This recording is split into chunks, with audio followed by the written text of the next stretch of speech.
This is Mr. Kelly. This is Nickel Fritz Jones, Hollow Knight.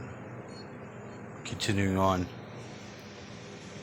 the ping pong chi ball experiment. As I began it today from the bathtub, making dripping sounds, and I sent it out to one guy, and he just sent it back.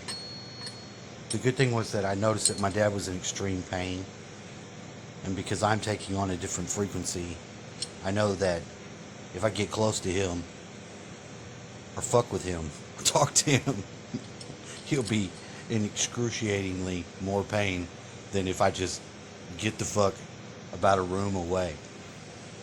He doesn't seem to be as in bad of pain. Now that's not much.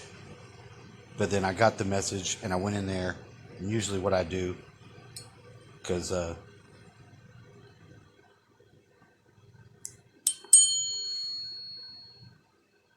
I'm a weird gifted child.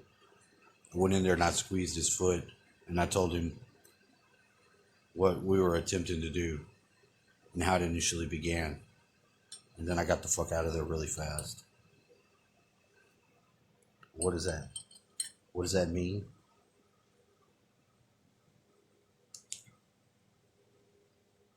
It means that with advanced lasers, even more is possible.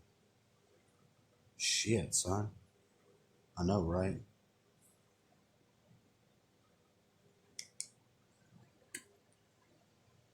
Another funny synchronous thing was the Cowboy Dan. I just listened to Cowboy Dan's testimony from 11 years ago, and it was heart wrenching. It was, what was it? My friend, my lady friend. I don't even know if I even have any actual friends. It feels like I'm a rat in a fucking test tube.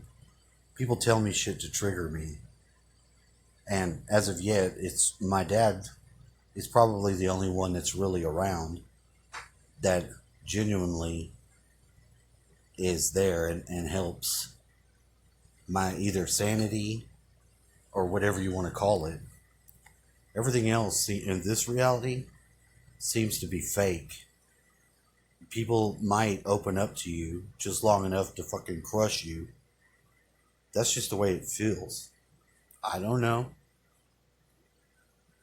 Like I said too, I believe in, I was raised as a Christian, so I believe in, initially believe in Jesus, but I don't think Jesus is the name of the guy in the Bible. And I also think that the story refers to something else. I think it was hacked by Zeus. I feel that way because the entity that lives in my heart, been talking to me my whole life, talked to my uncle. My grandmother had said, "Your Uncle Larry says that God talks to him like you." This is a true story. This is the first time it happened to me. I was at my grandmother's house. I used to live at my grandmother's house. I was locked out of the house. It was wintertime. I was like, damn, I don't have a way to get in the house. I heard this voice, and it said, go to the back porch. Go on the back porch. There's a bowl with a rag in it. Take the rag out of the bowl, and there's the key. And I was like, what the fuck? And I did it. Sure as shit, there was the key. Now, it wasn't like it was my voice. It wasn't like it was coming inside of my head like the P2K or whatever the fuck that shit is. Just a voice that I could hear. And it would say shit periodically, different times throughout my life. Not many times. It never told me nothing fucked up that was like psychological operations. It was always something that spiritually led me greatly in my life. And I haven't had that happen for a long time. So I do believe the spirit does talk to us inside of our heads. We'll hear it. I don't know if you hear it outside of your head. I don't know if anyone else would hear it. There was no one around when it happened. So I believe in that. And that same entity lives inside of me and wants me to treat every other person like they are me. which is not easy. Sometimes I can feel other people's emotions.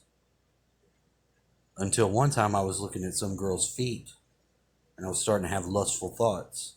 And I looked over at my friend who did have a thing for feet. I realized I was picking up on his shit. I never even considered such a thing. But that's how I found out. Sometimes I'm green-eyed and I've got some of that Rh negative blood in my bloodline. Or my mom. My mom had a different dad. She didn't find out till she was 18. And her dad, this giant fucking Marine named Lucky, was only one of 7 people with Rh negative blood in Texas at the time.